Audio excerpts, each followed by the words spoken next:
ಅಭಿವೃದ್ಧಿ ವಿಚಾರ ಬಂದಾಗ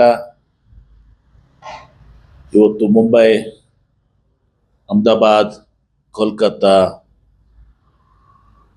ದೆಹಲಿ, ಚೆನ್ನೈ ಇವನೇ ಇವತ್ತು ಸಹ ಹೈದರಾಬಾದ್, ಗುವಾಹಟಿ ಇವು ಇವತ್ತು ಸಹ ರೈಲ್ವೆ ಇಲಾಖೆಗೆ ನೆನಪಿಗೆ ಬರ್ತದೆ. ಕರ್ನಾಟಕದಲ್ಲಿ ಕೂಡ ಇವತ್ತು ಈ ಏನು 7 4 ಲೈನ್ಸ್ ಅನೌನ್ಸ್ ಮಾಡಿದ್ದಾರೆ. ಅನೇಕ ದಟ್ಟಣೆಯಾದಂಥ ಮಾರ್ಗಗಳು ಇವತ್ತು ಕೂಡ ಇದೆ ಸರಕು ಸಾಗಣೆ ಸಲುವಾಗಿ.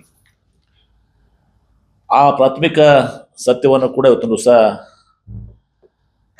ನಿರ್ಲಕ್ಷ್ಯ ಆಗಿದೆ. ಅದನ್ನ ಕೇಂದ್ರ ಸರ್ಕಾರ ಸಹ ಅರ್ಥ ಮಾಡಿಕೊಂಡು ನಮ್ಮೆಲ್ಲ ಸಚಿವರುಗಳು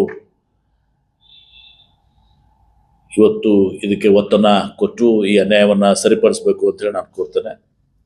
ನಮ್ಮಲ್ಲಿ ಬೆಂಗಳೂರು, ಹುಬ್ಳಿ, ಮುಂಬೈ, ಮೈಸೂರು, ಬೆಂಗಳೂರು ತುಮಕೂರು, ಬೆಂಗಳೂರು ದಿಲ್ಲಿ, ಬೆಂಗಳೂರು ಚೆನ್ನೈ, ಬೆಂಗಳೂರು ಹೈದರಾಬಾದ್, ಕಲಬುರಗಿ ಹೈದರಾಬಾದ್, ಬೆಂಗಳೂರು ಮಂಗಳೂರು ಇವೆಲ್ಲವೂ ಅತಿ ಸಾಂದ್ರತೆ ಇರುವ ಮಾರ್ಗಗಳು ಅದಾವೆ.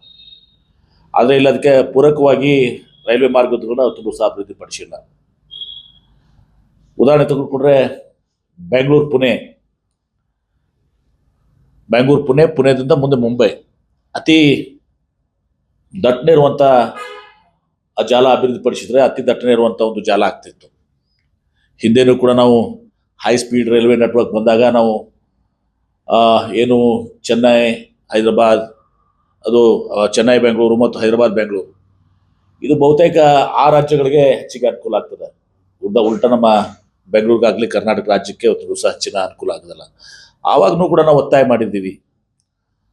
ಒತ್ತಾಯ ಮಾಡಿದ್ಮೇಲೆ ಕೇಂದ್ರ ಸಚಿವರು ಹೋಗಿ ಚರ್ಚೆ ಮಾಡಿ ಬಂದು ಅವರು ಕೂಡ ಅನೇಕರು ಒತ್ತಾಯ ಮಾಡಿದರು. Bengaluru, Mumbai, Pune high speed rail network ಆಗಿದೆ. ಅದು ಪುಣೆದಿಂದ ಮುಂದೆ ಹೈದರಾಬಾದ್ ಹೋಗ್ತದೆ. ಪುಣೆದಿಂದ ಇವತ್ತು ಸಹ ಬೆಂಗಳೂರಿಗೆ ಮಾಡಿದರೆ ಯಾವ ರೀತಿ ಪುಣೆ, ಮುಂಬೈ, ಬೆಂಗಳೂರು ಈ ರೋಡ್ ನೆಟ್ವರ್ಕ್ ಇದೆ, ಎಷ್ಟು ಪ್ರಾಮುಖ್ಯತೆ ಆ ರೋಡ್ ನೆಟ್ವರ್ಕ್ ಇದೆ, ಅದೇ ರೀತಿ ಇವತ್ತು ಸಹ ಈ ರೈಲ್ ನೆಟ್ವರ್ಕ್ ಕೂಡ ಹೈ ಸ್ಪೀಡ್ ರೈಲ್ ನೆಟ್ವರ್ಕ್ ಆಗ್ತಿತ್ತು. ಅದನ್ನು ಕೂಡ ನಾವು ಒತ್ತಾಯ ಮಾಡಿದ್ದೀವಿ. ಅಂದು ಮುಖ್ಯಮಂತ್ರಿಗಳಿಗೆ, ಹಿಂದಿನ ಮುಖ್ಯಮಂತ್ರಿಗಳು ಕೂಡ ಒತ್ತಾಯ ಮಾಡಿದರು. ಅನೇಕ ಕೇಂದ್ರ ಸಚಿವರು ಕೂಡ ಇವತ್ತು ಸಹ ಹೋಗಿ ರೈಲ್ವೆ ಸಚಿವರನ್ನ ಭೇಟಿ ಆಗಿದ್ದಾರೆ. ಅದು ಕೂಡ ಅದರ ಬಗ್ಗೆ ಇನ್ನೂ ಏನು ಘೋಷಣೆ, ಸಕಾರಾತ್ಮಕ ಒಂದು ಕನ್ಸಿಡರೇಷನ್ ನಮ್ಮ ಕಾಣಿಸಿಲ್ಲ. ಇವತ್ತು ಸಹ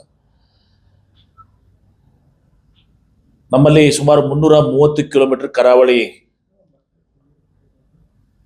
ಉದ್ದದ ಒಂದು ಸೌಕರ್ಯವಿದೆ. ಸರಕು ಸಾಗಣೆಗೆ ಇವತ್ತು ಸರಾಗ ಆಗ್ಬೇಕಂದ್ರೆ ಇವತ್ತು ಸಹ ನಮ್ಮ ಈ ಕರಾವಳಿ ಬಹಳ ಪ್ರಮುಖತೆ ಪಾತ್ರವನ್ನು ವಹಿಸ್ಕೊಳ್ತದೆ. ಅಲ್ಲಿನೂ ಕೂಡ ಈ ಒಂದು ಪಟ್ಟಣಗಳಿಗೆ, ಒಳನಾಡಿಗೂ ಕೂಡ ಒಳ್ಳೆ ರೈಲ್ವೆ ಸಂಪರ್ಕ ಇರಬೇಕು ಅನ್ನೋದನ್ನು ಕೂಡ ಎಲ್ಲರ ಅಭಿಪ್ರಾಯ ಆಗಿದೆ. ಆಗ ಮಾತ್ರ ಮಿತವ್ಯಯ ಮತ್ತು ಪರಿಸರ ಸ್ನೇಹಿ ಸರಕು ಜೋಡಣೆ ಇವತ್ತು ಸಹ ಸಾಧ್ಯ ಆಗ್ತದೆ. ದುರಂತ ನಮ್ಮಲ್ಲಿ ಇದುವರೆಗೆ ಬೆಂಗಳೂರಿಂದ ಮಂಗಳೂರು ಜೋಡಿ ಮಾರ್ಗ ಇವತ್ತು ನಿರ್ಮಿಸಿಲ್ಲ. ಹಾಗೆ ಹುಬ್ಬಳ್ಳಿಯಿಂದ ಅಂಕೋಲಾ, ಶಿವಮೊಗ್ಗದಿಂದ ಹೊನ್ನಾವರ, ಭಟ್ಕಳ, ಕುಂದಾಪುರ, ಉಡುಪಿಗಾಗಲಿ ರೈಲ್ವೆ ಸಂಪರ್ಕ ಆಗಿಲ್ಲ. ಭಾಳ ಹಿಂದೆ ನಮ್ಮವರೇ ಆದಂಥ ಕೆಂಗಲ್ ಹನುಮಂತ ನಾಯರ್ನವರು ಮತ್ತು ಜಾಫರ್ ಅರಿಫ್ ಅವರು ರೈಲ್ವೆ ಸಚಿವರಾಗಿದ್ದಾಗ ನಮ್ಮ ರಾಜ್ಯಕ್ಕೆ ಒಂದಷ್ಟು ಪ್ರಯೋಜನ ಆಗಿದ್ದು ಹೊರತುಪಡಿಸಿದರೆ ಇವತ್ತು ಭಾಳಷ್ಟು ನಿರ್ಲಕ್ಷ್ಯ